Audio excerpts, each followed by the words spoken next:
south of the launch site. So currently everything continuing to look good except for that one issue we're working on Dragon. We'll keep listening in, we'll bring an update, we'll keep our fingers crossed, but we're coming up on T-minus 51 minutes. Everything continuing to count down, hopefully to an on-time launch just less than an hour from now.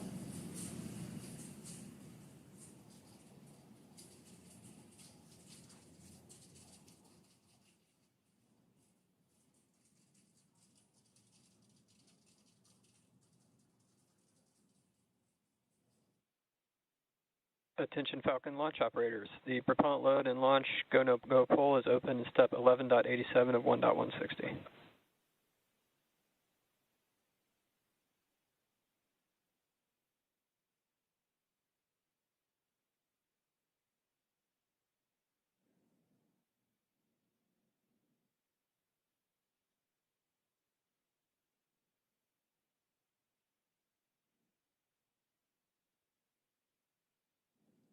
And at just under an hour to go until launch, we want to welcome in all of those tuning in by way of NASA's live stream that have just joined our launch coverage of Axiom Mission 4. We're joined now by Sandra Jones with NASA Communications from Mission Control at the Johnson Space Center in Houston, Texas. Thank you for joining, Sandra. Hey, thanks, Paul. Here in the International Space Station Flight Control Room, the team is prepared and ready to support today's launch. This attempt comes after NASA and Roscosmos discussed recent repair work in the transfer tunnel at the aftmost segment of the Orbital Labs Zvezda service module. And now we are all looking forward to the Axiom-4 crew being on board Space Station soon. We'll provide a full Space Station status update in a few minutes, but know we need to bring everyone up to speed on today's activities and the launch status. So for now, back to you, Ronnie. Thanks, Sandra. We'll hear more from Mission Control in just a few minutes, but we do want to take a moment first to introduce everyone to the crew of AX-4. Aside from Axiom Space Commander Peggy Whitson, each crew member represents a return to human spaceflight for their nation after more than 40 years.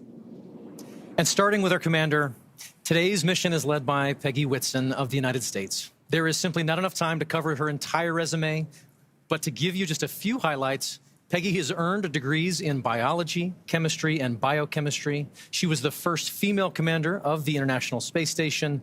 She has spent over 675 total days in space, during which she logged 60 hours across 10 spacewalks. She's also a two-time commander for Axiom Space, having previously served aboard AX-2, and she was just inducted as a member of the 2025 Astronaut Hall of Fame. So congratulations and well-deserved, Peggy. Next is mission pilot Shubhanshu Shukla of India, whose call sign as a test pilot is Shooks.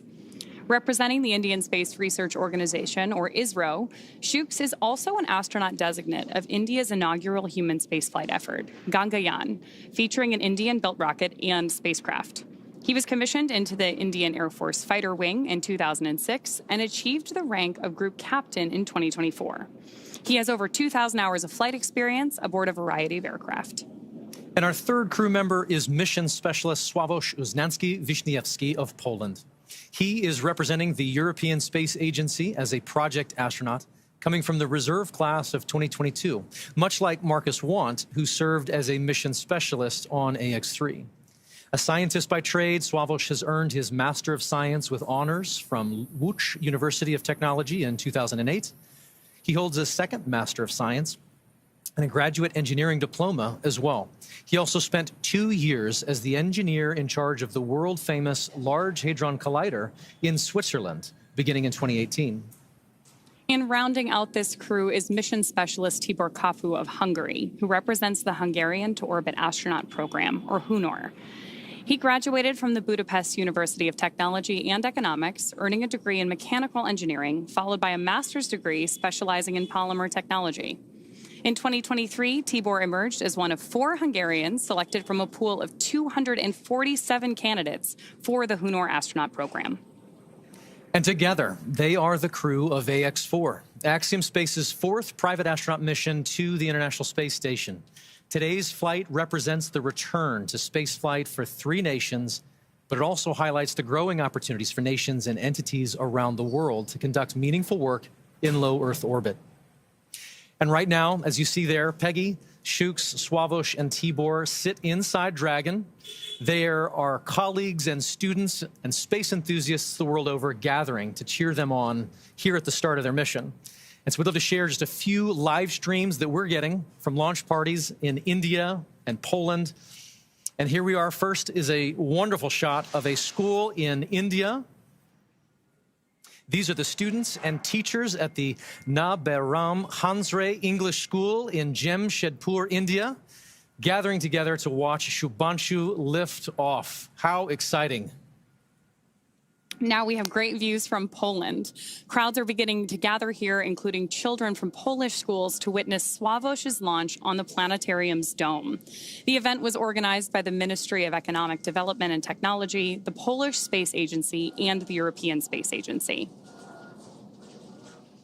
I love seeing these views from around the world. It's truly incredible. The Yes, joy, the super excitement exciting. Dragon SpaceX, around the world. you have a go for Section 5, and when ready, report go for launch.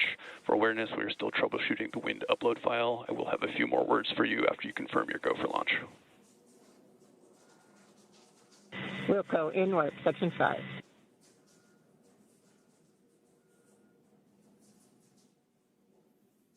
And SpaceX, Dragon, we are go for launch. Section 5 is complete. Copy, Section 5 complete. All right, for awareness on timeline, we have to have the launch escape system armed by T-minus 37 minutes.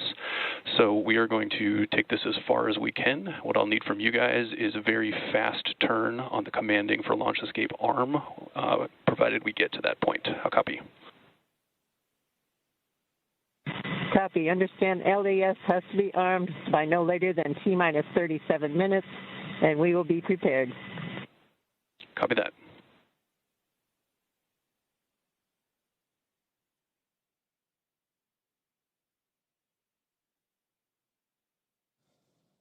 John Itzberger back here at the webcast desk. We're inside T-minus 45 minutes. Right now, we just heard from the Dragon team. They can take it down to about T-minus 37 This is minutes. the launch director on the countdown net. The poll is complete, and the team is ready for crew access arm retract and propellant load and launch, pending resolution of the winds upload issue. For all operators in MCC and Hangar X, both controls are going to lockdown at T-minus 45 minutes and will remain in that state until the LES system is disarmed. All operators are to remain at their console and maintain a sterile cockpit until the ND confirms successful disarming of the launch escape system following orbit insertion or propellant offload in the event of a scrub. For non-urgent no-go conditions, brief the CE or LD and they will approve aborting the countdown. For urgent issues affecting the safety of the operation, operators shall call hold on the countdown net. Launch control will abort the launch auto sequence immediately and proceed into the launch abort auto sequence. At T-minus 10 seconds, launch control will be hands-off and relying on automated abort criteria for the remainder of the count. Operators shall advise the launch director whether structural breakup or fire is imminent or occurring per Dragon manual escape flight rules. Launch control, you may proceed with arming the crew arm for movement. Okay, we're at T-minus 43 minutes, 15 seconds and counting. You've heard the SpaceX launch director giving final instructions to the team. We have cleared our propellant loading pole. Crew access arm retraction has started. And now we've heard, and you can see on the screen, crew access arm is pulling away from the Dragon spacecraft. This is going to take about a minute, minute and a half to retract all the way. Then we'll get confirmation it is in the launch position. The next step after that is going to be the crew, close the visors, confirm that, and then begin launch escape arming. As we mentioned, we want to get launch escape arming finished by about T-minus 37 minutes, which means we've got about 5 minutes to finish troubleshooting the wind upload to the Dragon vehicle. Now, currently on Falcon 9, all conditions are go on the launch vehicle. That was the poll that we and the instructions we heard from the launch director. Dragon's working its one issue. Weather looks good. Range is ready to support. Crew access arm retraction complete. All right, that is the confirmation. The arm is back in the launch position.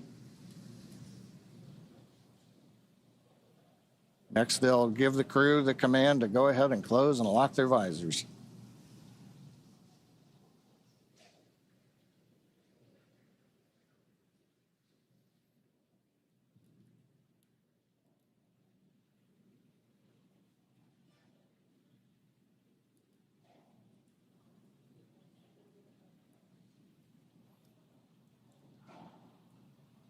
Now, I think right now we're probably waiting just a little bit longer. We want to give the Dragon team as much time as they can have before we move into the sequence where we then have the crew arm the launch escape system. Now, if we do get through this and we solve the upload issue, at T-minus 35 minutes, we will begin propellant load. Once we do that, then there's no chance to hold the clock. We would have to complete the countdown and launch on time, or as we have mentioned during the webcast, we do have another opportunity tomorrow about 24 hours from now. We're inside 41 minutes, continuing to troubleshoot the problem.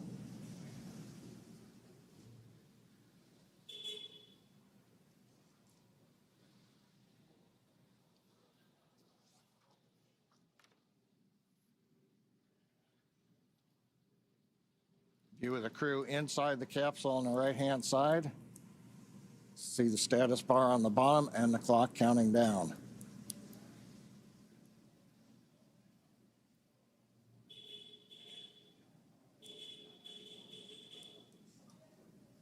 Now, if we get to go, we'll hear then the commands to begin the launch escape system arming. The crew will confirm about a minute later that they're armed. And that'd complete the major events before propellant load would begin at T-minus 35 minutes.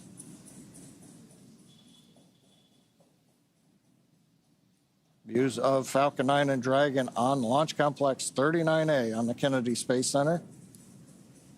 Everybody is clear of the launch pad, clear of the launch complex. The danger and hazard areas have been confirmed clear. And we're ready. We're just waiting to find out whether or not we're going to be able to continue forward in the countdown. We should know that answer within the next couple of minutes.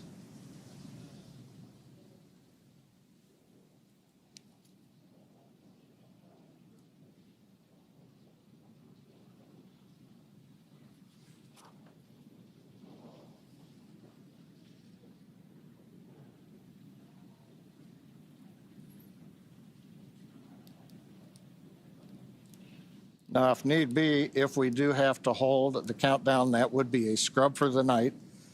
Right now, as we talked about earlier, the space station orbit is passing over Kennedy Space Center, getting everything aligned. SpaceX wind upload is complete. You are go for Section 6, close visors and arm launch escape system. Visors are closed and arming launch escape system now. All right. That's good news. We've got the winds uploaded. Closing the visors, you can see on the screen. We're also going to begin escape system arming.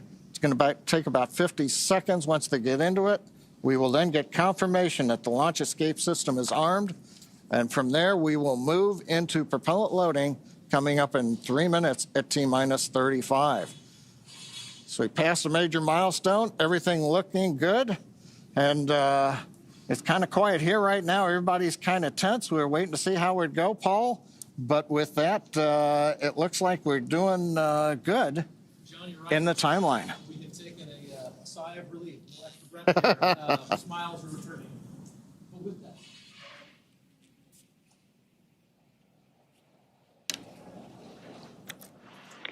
Launch escape system is verified armed.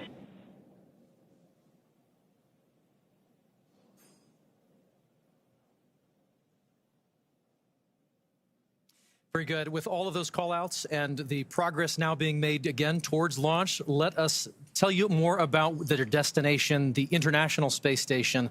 And with that, we'll send you to NASA's Johnson Space Center and Sandra Jones for all things tracking about the mission. For the start of propellant load. Thanks, Paul. I'm here in the International Space Station Flight Control Room at NASA's Johnson Space Center in Houston, Texas, where teams are working around the clock to monitor the Expedition 73 crew and systems aboard the orbiting laboratory. Today, this team is ensuring that the station is ready to receive Dragon and the Axiom-4 crew. Private astronaut missions are an important component of NASA's strategy for enabling a strong and competitive economy in low Earth orbit.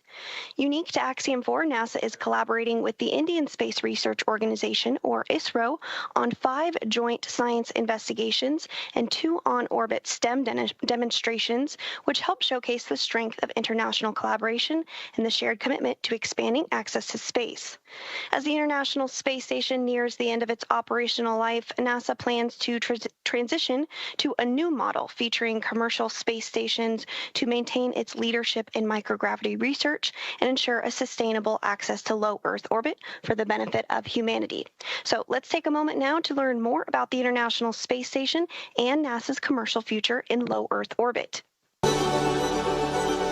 For more than 25 years, NASA has used the International Space Station to advance the nation's scientific and exploration goals, completing research not possible on Earth. With international partners, the orbiting laboratory has supported more than 4,000 science investigations and served as a test bed for technology demonstrations and human research to better explore the Moon, Mars, and beyond. Through NASA's investment, the United States is operating multiple commercial cargo and crew transportation spacecraft, and now is developing fully commercial space stations for low Earth orbit.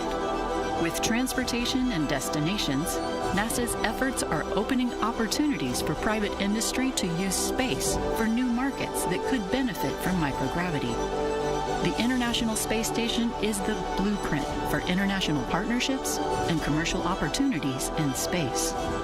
As NASA looks to buy services from private industry, the agency looks to the future, exploring the secrets of the universe for the benefit of all.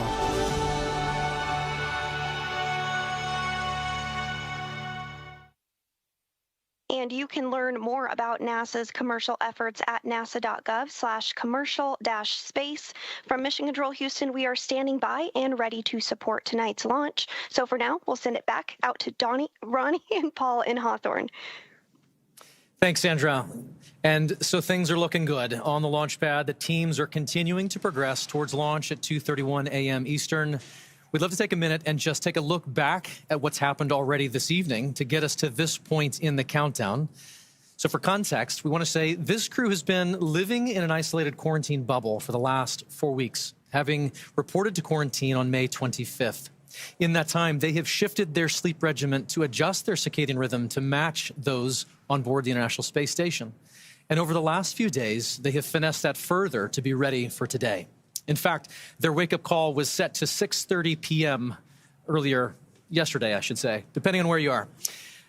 But then about 4.5 hours prior to the scheduled launch time, the Axiom Space ground operations team drove the X-4 crew to Kennedy Space Center, where they shared a brief moment with loved ones before officially being handed over to SpaceX for today's launch. This handover event has taken on quite a few forms over the years, but there's always something truly special about creating a moment, even just for a few minutes, in the midst of all of this operational choreography, to pause and share a moment with loved ones. And there you see the team did just that in front of the VAB before getting into the Teslas and riding out to the Falcon Support Building to be ready for launch today. Absolutely. After that T-4 hour briefing, the SpaceX team helped the crew suit up at our Falcon Support Building. You got a video on your screen that was recorded earlier today of the crew stepping out in their suits and waving to everybody there for the first time before getting in our 2 Teslas to caravan over to Launch Complex 39A. They do ride in pairs over to 39A, often accompanied by members of our launch closeout team, who you see there as the crew celebrates that they are on their way over to launch. Once they reached the tower, they ascended up to the Dragon spacecraft and were able to make one last phone call before signing the White Room wall. Here you see the crew walking across the crew access arm, getting their boarding passes handed to them and checked by our closeout team. You'll notice that Peggy Whitson's is gold because she is a frequent flyer with us here at SpaceX. And then once our crew ingressed Dragon, we completed suit leak checks and comm checks before rotating the seats into the reclined position for launch.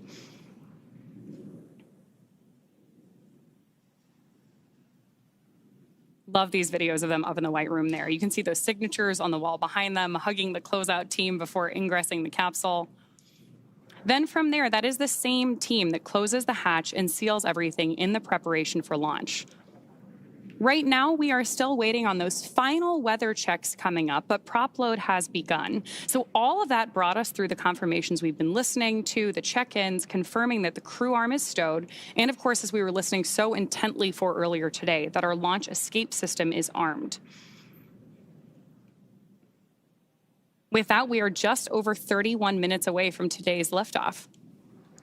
Incredible. That White Room is got a lot of history in it already. And lots more to come, which is really exciting. Yes, we are just adding another chapter to this storied location. That 39A has got so much history already. So, of course, everything about today is really timelined down to the minute. As we were talking about earlier today, the crew wake up all the way through launch. We have this kind of precise choreography that is key to our launch site execution. Each of the calls we're hearing, the visual cues that we're seeing, and that we're acknowledging to you who are joining us from around the world, serve as critical synchronization. Start of stage 1, cryohelium loading. There's confirmation there that we're loading the cryohelium on board stage 1 of Falcon 9. And each of these milestones are critical synchronization points for both the ground and crew teams. As they say, slow is smooth and smooth is fast. It's hard to believe that it's been 5 years since Dragon radically changed how humanity gets to space.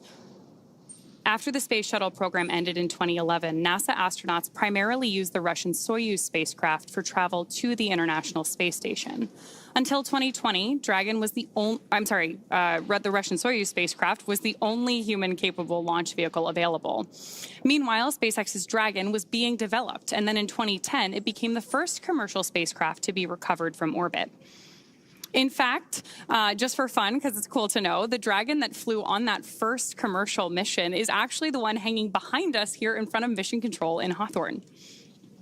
Since then, Dragon has supported 17 human spaceflight missions and flown 66 crew members representing 17 countries. Overall, Dragon has flown 52 missions, carrying over 1,000 experiments and over 300,000 pounds of cargo to space. And each of those missions represents a host of firsts that have helped shape this generation of spaceflight. To fully appreciate the progress being made together with SpaceX and NASA, it's worth noting that Axiom Space's 3 missions to date have helped provide greater access for nations and researchers, setting new precedents for private astronaut efforts aboard the International Space Station. And AX-4 adds to that growing flight heritage.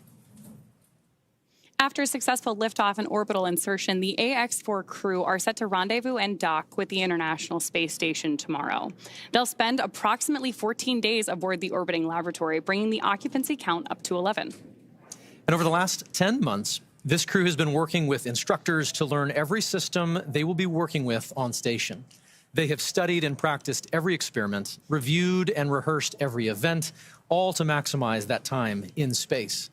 Collectively, this crew is undertaking the largest quantity of research efforts of any Axiom space mission to date, with over 60 research activities on their timeline, representing 31 different countries. Missions like these continue to expand what is possible and set the stage for even greater opportunities to come. Then, at the conclusion of their time on station, the crew will participate in a closing farewell ceremony and begin their preparations for the journey back to Earth. As we've mentioned a couple of times, that'll be about 14 days from today.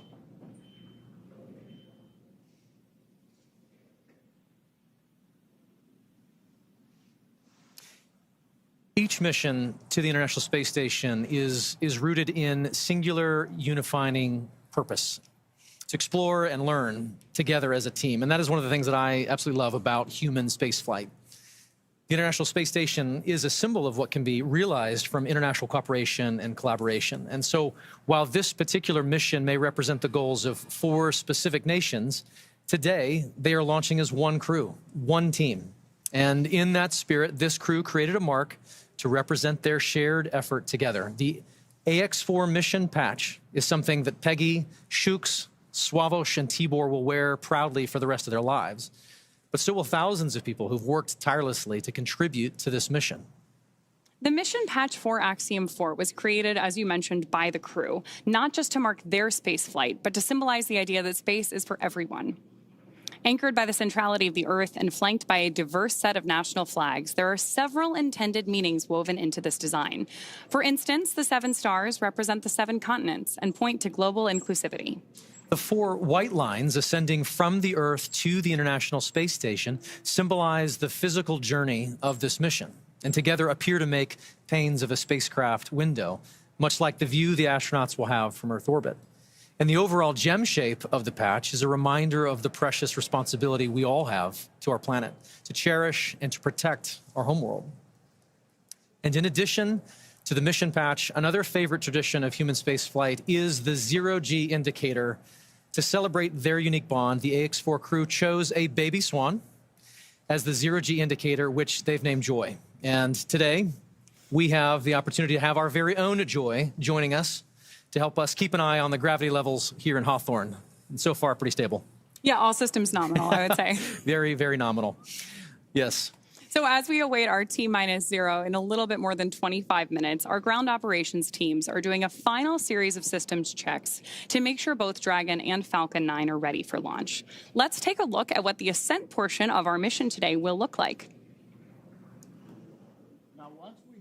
Start of Stage 2 cryohelium loading. Brief announcement on Stage 2 loading. Once we hit T0, we're going to watch Falcon 9 and Dragon lift off from historic launch pad 39A and make their ascent. At about 43 seconds into flight, Falcon 9's engines will throttle down to help pass through the period of maximum dynamic pressure on the rocket, or what we typically refer to as max Q. Now, it's worth noting that shortly after we hit max Q, the vehicle will go supersonic, faster than the speed of sound. Once we're through that period of maximum dynamic pressure, we throttle up our Merlin engines again. From there, at about 2.5 minutes into flight, we have a series of 3 events that happen in rapid succession. The first is main engine cutoff, also called MECO. This is where all 9 Merlin engines shut off in preparation for stage separation. Stage sep is when the first stage detaches from the second stage, with the first stage making its way back to Earth for landing as the second stage continues on its journey with the third event. Now, SES-1, or second stage engine start number 1, that's where the Merlin vacuum engine lights up and propels the second stage along with our AX-4 crew and Dragon into orbit. Now, as Stage 2 heads into the targeted drop-off orbit, Stage 1 will execute 3 burns in order to make its way back to Earth. The first is the boost back burn, where 3 of the Merlin 1D engines reignite and then shut down. That heads the first stage back to Cape Canaveral. The second burn, or the entry burn, helps to slow the first stage down in preparation for entry back into the Earth's atmosphere. About 70 seconds before Dragon reaches orbit, Falcon 9 will land back on Earth. The landing burn will bring the vehicle's speed down rapidly in order to land back on land near the launch site, shortly before 8 minutes into our mission. And then a little less than a minute after that, at T plus 8 minutes, 48 seconds, the second stage will cut off its 1 Merlin engine that was ignited right after stage separation. That concludes a burn that lasts just over 6 minutes to get into orbit, but we'll wait to hear confirmation of insertion into a good orbit. Then Dragon and the second stage begin preparations to separate Dragon. About 51 seconds after we get into orbit, we should have a great view of Dragon with the 4-person crew drifting away in Dragon, moving away from the second stage. Once Dragon's a short distance away, it'll begin checkout of the Draco maneuvering thrusters. That'll make sure Dragon continues to increase separation distance from the second stage. The nose cone deploy sequence will initiate just before T plus 12 minutes and finish around T plus 15 minutes, exposing Dragon's docking mechanism in advance of arrival at the International Space Station. Speaking of which, we should hand it back now to Sandra Jones at NASA's Mission Control Center in Houston, Texas, for a quick update. Sandra? Thanks, Ronnie. The space station team here in Houston is focused on the critical systems of the International Space Station, all continuing to function as expected ahead of launch. Everything is looking good, and the station will be ready to receive Dragon and the Axiom-4 crew on Thursday. After Dragon is fully docked to the orbiting laboratory, the team here in Houston will assist the Axiom space and space station astronauts with leak checks as they work to open hatches on both Dragon and inside the station's pressurized mating adapter. We expect hatch opening to take place approximately 2 hours after docking. Once the Axiom-4 crew arrives at the International Space Station, they will be greeted by the Expedition 73 crew, which includes NASA astronauts Nicole Ayers, Anne McClain, and Johnny Kim, as well as JAXA, or Japan Aerospace Exploration Agency astronaut Takoya Onishi, and Roscosmos cosmonauts Kirill Peskov, Sergei Ryzhikov, and Alexei Zubritsky. Flight Director Heidi Brewer is on console right now, leading the flight controllers for launch this evening. And with Mission Control in Houston go for launch, for now, we'll send it back over to Sonia at Kennedy. Thanks, Sandra. To dive into some of the science highlights, I'm joined now by Axiom Space's Chief Scientist, Dr. Lucy Lowe. Lucy, thanks for joining me here at the desk. With so many science portfolios that are going to be accomplished, there are more than 60 from more than 30 countries. We can't cover it all. Give us a high-level look of what this portfolio looks like. Yeah, so happy to, Sonia. So this mission is chock-a-block, jam-packed full of really interesting and exciting science. We have everything from human research, understanding how the human body reacts to space. We have some really fun life sciences experiments looking at growing plants and all kinds. We have some physical sciences. We have lots of technology demonstrations. And my favorite, lots of science, technology, engineering, art, and mathematics outreach events. All the STEAM things. Exactly. So we've had great success with AX1, 2, 3. Do we have any return payload flyers for AX4? We do. We have our partners at the University of California, San Diego and the Sanford Stem Cell Institute flying their cancer cells in low Earth orbit for the 4th time with Axiom. So this team is actually looking at how the cancer cells respond to space. And on this mission, they're actually testing a newly approved drug that's just about to enter clinical trials. Amazing. So really exciting. So let's take just a brief look at each of the country's portfolios. Let's start at the head. At the top. Okay, off we go. So we're going to bring on our willing participant who is going to model, our lovely assistant who is going to model one of the experiments from this portfolio. So Israel here is wearing a functional near-infrared spectroscopy cap, which has optodes in the top, which can actually look at how blood is moving around, which is a correlate for neural activity. So it's a way to actually monitor brain activity in space. And what the team is doing is looking at these signals and how they're going to collect the data. And they're actually creating what they're calling a brain-computer interface or a brain-machine interface, which could be really interesting and useful not only for future exploration missions, but also for applications back here on Earth. So, for example, for rehabilitation after neurological disorders. And which country's portfolio is this from? This is from ESA and the Polish Space Agency. Amazing. So what is ISRO doing? What's their portfolio look like? So ISRO has a very, very busy portfolio. So Shuks is going to be doing lots and lots of research throughout the mission. So their team is going to be looking at cyanobacteria and microalgae, and they're going to be looking at how these could be used for food or for fuel or for potentially even life support systems on orbit in future. The team is also looking at muscle cells. They're seeing how muscle cells respond to access to microgravity. So when the human goes into space and there are changes, physiological changes that happen very quickly that can impact the muscle cells. And so the team is going to be looking at some of these changes to muscle cells in space and then applying that understanding not only to developing countermeasures for future crew, but also to take that learning and then understand more about diseases that might affect muscle wasting back here on Earth. I wish that this was on so we could see if anything was lighting up with Israel. Thank you so much for helping with this. I'm going to turn this way and I'm going to get the Dyros B project. Israel, thanks for joining us here, showing off the headset there. This is fascinating. While I manipulate this, like they're going to do in space, which basically makes me an astronaut, I'm going to also hum Bach. You should do. So This is a project from Hunor flying this research. And this is actually looking at fluid dynamics in space. So we've put this tape on for artistic purposes. Tibor will not have this disco tape on orbit.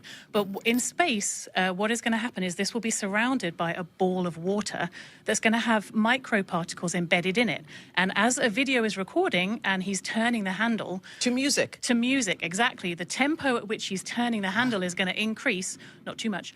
as he's listening to bark. So he's going to know exactly how fast to turn the handle.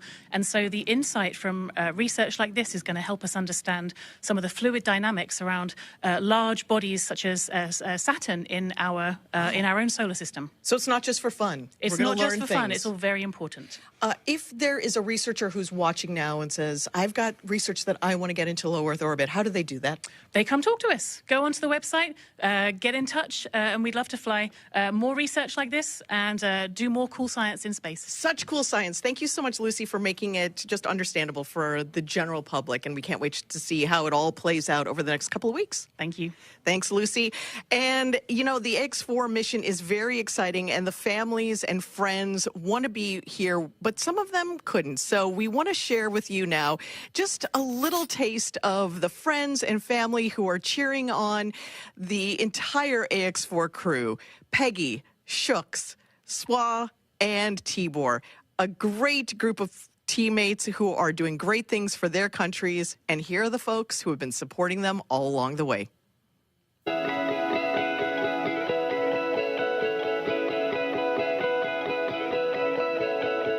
On behalf of the Axiom mission operations team, we're wishing you a safe, productive, and fun mission. Go AX4.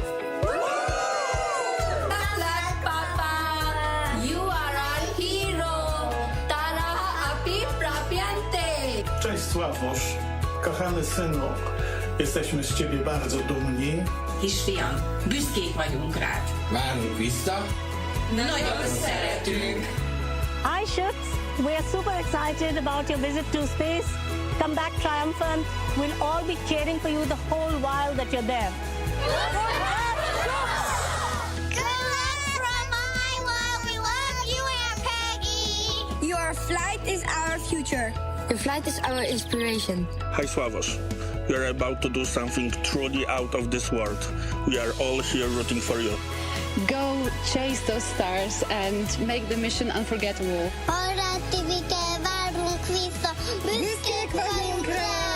Hey Shooks! Wishing you all the strength, courage and wonder as you embark on this extraordinary mission beyond our world. Szia, Timike! Sok sikert kívánunk a küldetéshez, várunk haza! Nyugi, nem lesz semmi zűr, irány az űr! Hi Swarosh, we are so proud of you. Seeing you make your dreams come true is just amazing. Enjoy the adventure. Earth is waiting for you. Going is go! Going is go! Hi Shooks, wishing you a safe and inspiring journey beyond the stars. You make us proud. The sky is no longer the limit. We are incredibly proud of you. Go to space. Have fun. Make history. Come back safely. We are waiting for you. Hey Shooks, you're going to be doing just great in space. Rock on, man. Rock on.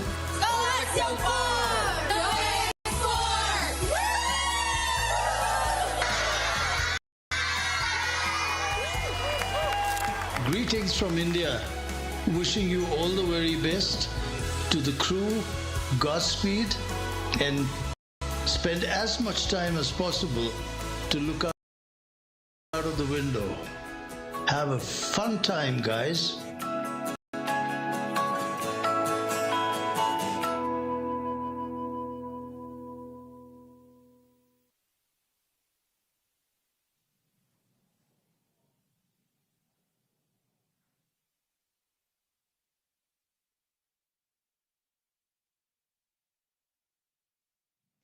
Sonia, thank you so much. What great commentary from Lucy and all of those portfolios coming together. We're excited to see this team get to work on station. And as we know, spaceflight has a rich history of traditions. We've spoken of about a few, from the zero-G indicator to others. We started this next tradition for AX-2, and we're excited to continue that today. It's a special thing to be named as a commander to anything, but being the commander of a four-person crew that has completed months of training and is about to defy gravity and set sail for the International Space Station, it's truly out of this world. Peggy has some thoughts she wanted to share here in this moment, just a few short minutes from launch, and here's Peggy.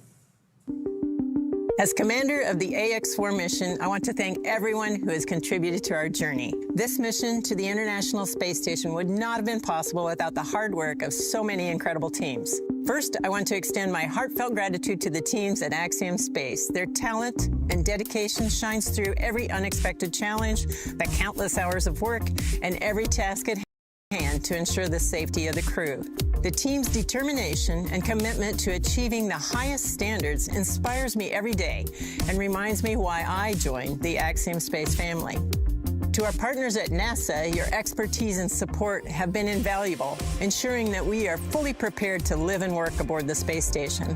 The comprehensive training programs provided by NASA have given us the skills needed to thrive in the unique environment of space. Thank you to SpaceX for providing the cutting-edge technology and reliable transportation to take us to space and bring us back home safely. The hands-on and in-depth training have ensured that we understand the Dragon systems thoroughly and confidently. We also owe a great debt of gratitude to our international partners. Your collaboration and contributions have been essential in our training to ensure mission success. Lastly, to all the other teams involved, from engineers to scientists and everyone behind the scenes, your hard work and dedication have not gone unnoticed. You're the unsung heroes of this mission, and we are deeply grateful for your support. Thank you all for your tireless efforts and for believing in the AX-4 mission. Together, we're realizing the return for 3 nations and paving the way for a bright future in low Earth orbit. Thank you.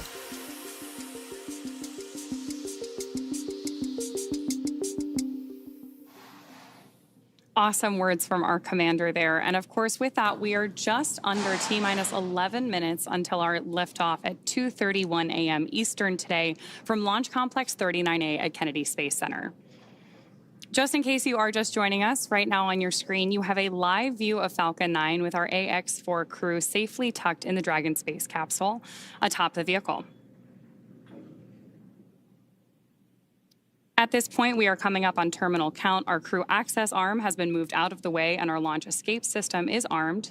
And we are standing by for that final process by which we step into our terminal count, get ready, Dragon and Falcon for liftoff. Dragon SpaceX, confirm crew displays are configured for launch. The displays are configured for launch, and the Axiom-4 crew would like to thank the incredible teams that have made this moment possible. To the Axiom Space team, you've poured your hearts into this mission. Your passion and dedication have lifted us higher. We wear this patch with pride because of you. To NASA, thank you for the decades of knowledge, the training, and the trust. You've shaped generations of explorers, and we're honored to carry that legacy forward. To SpaceX, thank you for giving us the wings to fly and the confidence for a safe return home. And to our international partners, thank you for standing with us across borders, united by shared purpose. And to every person behind the scenes, engineers, trainers, families, and friends, you are the quiet force behind this mission. We carry the hopes of many with us. As we realize the return, we will bring those hopes home to you. Thank you. Peggy Shukes, Suave Tibor, from all of us that are staying here on the ground, we look forward to your mission. All the hard work from our teams culminates here, so good luck, enjoy the ride, and science the heck out of all your experiments.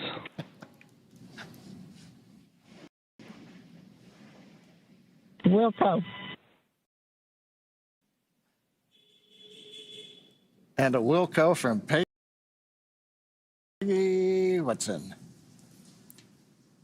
We're coming up on the T-minus 8-minute mark. Next major event that'll be occurring on the Falcon 9 is the engine chill event. That happens at T-minus 7 minutes. We open the pre-valves, feeding both the RP-1 kerosene fuel as well as the liquid oxygen. And that'll go to the Merlin 1D engines. The liquid oxygen, we actually open a valve and we allow some of it to bleed off overboard out into the warm Florida air here in the early morning. And that'll begin chilling in the turbo pumps on those 9 Merlin engines to get ready for when we ignite the engines starting at T-minus 2 seconds. Also interesting to note, just several minutes ago, as we talked about early in the webcast, the International Space Station flew over Kennedy Space Center. And so that means the orbit planes are lined up. We're ready to go in just 7.5 minutes from now.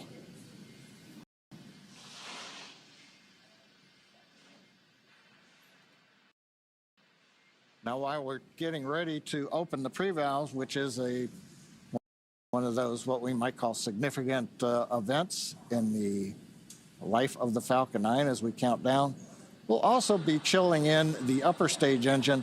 We'll hear that call out also in flight when we do some additional chill in at about 1 minute and 52 seconds. Engine chill has started. There's that engine chill announcement from Mission Control, right on schedule. So now we just got about 50 seconds left as we continue to load RP1 onto the first stage. Falcon 9 is powered by liquid oxygen and RP1, which stands for Rocket Propellant 1, which is a highly refined type of kerosene. By the time we reach liftoff, Falcon 9 will have approximately 1 million pounds of fuel on board and will be burning 700 gallons of fuel per second at liftoff. Stage 1, RP1 load complete. There's confirmation there from Mission Control that we have RP1 load complete, and you're seeing great reactions from the Axiom-4 crew there on the right-hand side of your screen with each one of these call-outs. You can tell that they are just as excited as we are to get them on their way to space. And a lot of time rehearsing, and now we're down to the last 6 minutes. We're also seeing some of the moist air as it condenses around the cold tanks. You can see that just at the top, Dragon above the second stage. Next major event coming up, Dragon is going to configure for terminal count, and they'll move on to internal power. Those are the batteries. We do have solar arrays, and you can see them right now as some of the mist clears. You can see the black portions of Dragon. So we've got solar arrays on part of the Dragon trunk, and then we also have batteries inboard.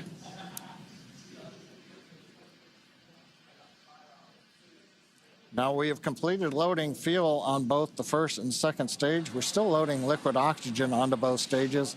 That'll wrap up at the T-3 minute mark and the T-2 minute mark. But right now we're waiting to hear the final updates to the crew.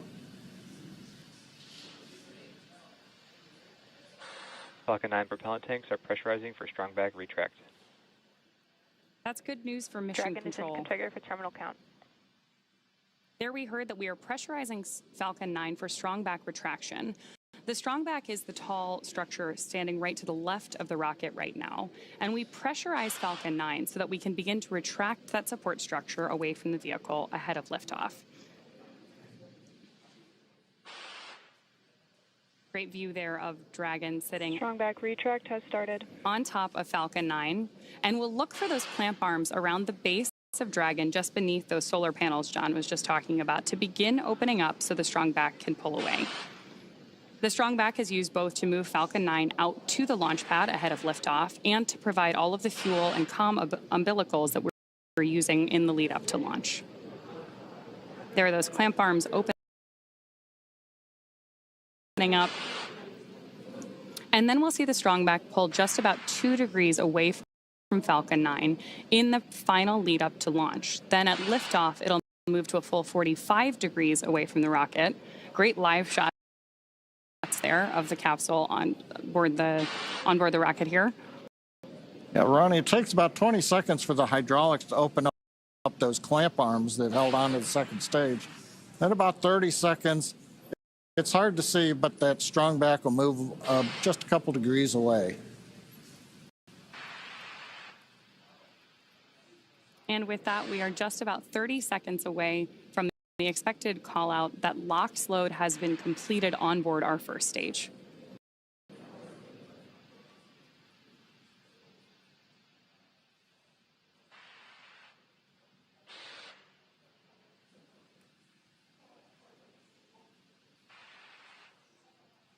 As we mentioned earlier, that mist forming around the outside of Falcon 9 is totally normal. That's just some of that. Stage 1, LOX load complete. Some of that liquid oxygen that has now been fully loaded on board to stage 1, venting out into the warm Florida air and condensing into clouds. So we continue to check off events here in the last minutes of the countdown.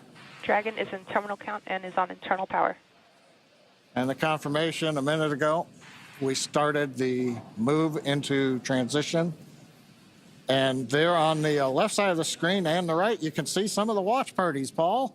Yeah. Absolutely. On our left side of the screen, you can see the school in India. And then the right side of the screen is the planetarium in Poland with students and fans of this crew cheering on what's about to be a momentous moment. They're good in the planetarium, keeping it dark in there for them. Okay, we're waiting to hear the confirmation that second stage LOX load is complete. That should be coming up momentarily. Stage 2, LOX load complete. There's that confirmation from Mission Control right on schedule. So the next major visual milestone we're likely to have from the outside of the spacecraft is going to be venting. Dragon is in auto idle. Confirmation there from Mission Control that we are in auto idle on board Dragon in that final minute and a half before launch. Now, we are expecting gas closeouts to be followed by some loud venting, and we're likely to see a larger cloud of liquid oxygen. Gas closeout has started. Expect loud venting. There's instructions to the crew, also right on schedule. And a great nighttime shot of Dragon sitting there at historic Launch Complex 39A with the AX-4 crew safely tucked inside with just over a minute to go until liftoff. Seated left to right inside Dragon from this camera's perspective, you have Tibor Kapu there on the left-hand side. Then beside him is our pilot, Shubhanshu Shukla. Then to the other side. is armed. Falcon 9 is in startup and is now controlling.